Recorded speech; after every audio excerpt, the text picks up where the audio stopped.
అమ్మగారి దగ్గర కానీ మా కుటుంబ సభ్యుల దగ్గర కానీ ఆ సాన్నిహిత్యం గురించి నేను ఎక్కువ ఇక్కడ విడిగా చెప్పే సందర్భం కాదు కాబట్టి చెప్పటం లేదు. మా నిర్మల నా భార్య ఎంతో చక్కగా వాళ్ళిద్దరూ 25 సంవత్సరాల తర్వాత మీకు తెలిసిన పరిస్థితుల్లో ఇక్కడికి వచ్చేసాం,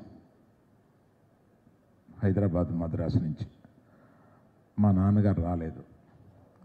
ఫ్యూ ఇయర్స్ తర్వాత మా నాన్నగారిని కూడా ఇక్కడ తీసుకొస్తానంటే ఆయన నాకు సొంత ఇల్లు కట్టి, అప్పుడు నేను అద్దెంట్లో ఉంటున్నాను, నేను సొంత ఇల్లు కట్టి సొంత ఇంట్లోకే వస్తాను అని అంటే నేను అప్పుడు వెంటనే 6 మాసాల్లోనే ఒక సొంత ఇల్లు కట్టి ఆయన తీసుకొచ్చి మా అక్కగారు మా తండ్రి గారు తల్లి గారు ఒక ఇంట్లో ఉన్నారు. ఆ తర్వాత కొంతకాలానికి బన్నీ యొక్క ఆర్య రిలీజ్ అయ్యి ఆ సక్సెస్ ఫంక్షన్ అటెండ్ అయిన తర్వాత ఆయన చనిపోయారు.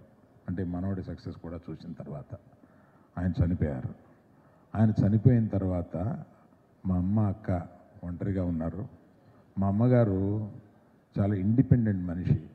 ఆమె మా ఇంటికి రమ్మన్నా, మా చెల్లెలు వాళ్ళ ఇంటికి రమ్మన్నా నేను ఎక్కడ ఉండను, నేను విడిగానే ఉంటాను అంటే నాకు పెద్దవాళ్ళు అయ్యారు కదా అని భయం వేసి మా చెల్లెలు వసంతలక్ష్మి భర్త డాక్టర్ వెంకటేశ్వరరావు గారు ఒక డాక్టర్ పక్కనే ఒక స్థలం దొరికితే తీసుకొని అందులో ఒక ఇల్లు కట్టి మళ్ళీ వాళ్ళని అక్కడ పెట్టాను. ఒక వికెట్ గేట్ ఒకటే డాక్టర్ గారికి వీళ్ళకి మధ్యలో ఉంటుందన్నమాట. అట్లా ప్రొటెక్ట్ చేసుకుంటూ చాలా కాలం, అంటే రాత్రుళ్ళు నా ఫోను పగల దొరకదేమో కానీ రాత్రుళ్ళు దొరుకుద్ది. రాత్రి 10 నుంచి పొద్దున్న 6 వరకు ఎప్పుడు చేసినా ఏంటంటే తల్లిదండ్రులు ఎప్పుడు ఏ అవసరం ఉంటుందో ఏ ఎమర్జెన్సీ ఉంటుందో అని ఇప్పుడు ఆన్ చేసుకుని నైటు పెద్ద వాల్యూమ్ పెట్టుకుని పడుకునేవాడిని. అట్లాంటి భయంతో మా అమ్మని అక్కని తీసుకొచ్చి ఆ ఇంటి పక్కనే వించి అలాగా కొంతకాలం ఉన్న తర్వాత మా అక్కగారు చనిపోయారు. మా అక్కగారు చనిపోయిన రోజు నుంచి నేను ఆమెతోటి రోజు భోజనం చేస్తూ ఉండేవాడిని. అంటే పెద్దవాళ్ళు ఒక యాంకర్ లేకపోతే 1 ఇయర్లో చనిపోతారు. మీరందరూ కూడా చూసి ఉంటారు అది.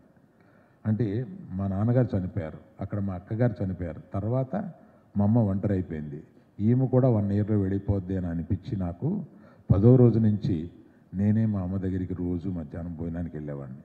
సో ఆవిడికి ఒక యాంకర్, వాడు ఏం తింటాడు, ఏముంటాడు, ఏం వండాలి, ఇలాంటి దాని మీద ఆమెకు ఒక యాంకర్ క్రియేట్ చేసి తర్వాత లాస్ట్ 2 ఇయర్స్లో ఆమె అస్వస్థతకు గురవుతుందని చెప్పి మా చెల్లెలు వసంతలక్ష్మి ఆ వికెట్ గేట్ తీసేసి తన ఇంట్లోకే తీసుకొచ్చి పెట్టుకుని డాక్టర్స్ పర్యవేక్షణలో ఆవిడని రక్షిస్తూ వచ్చారు.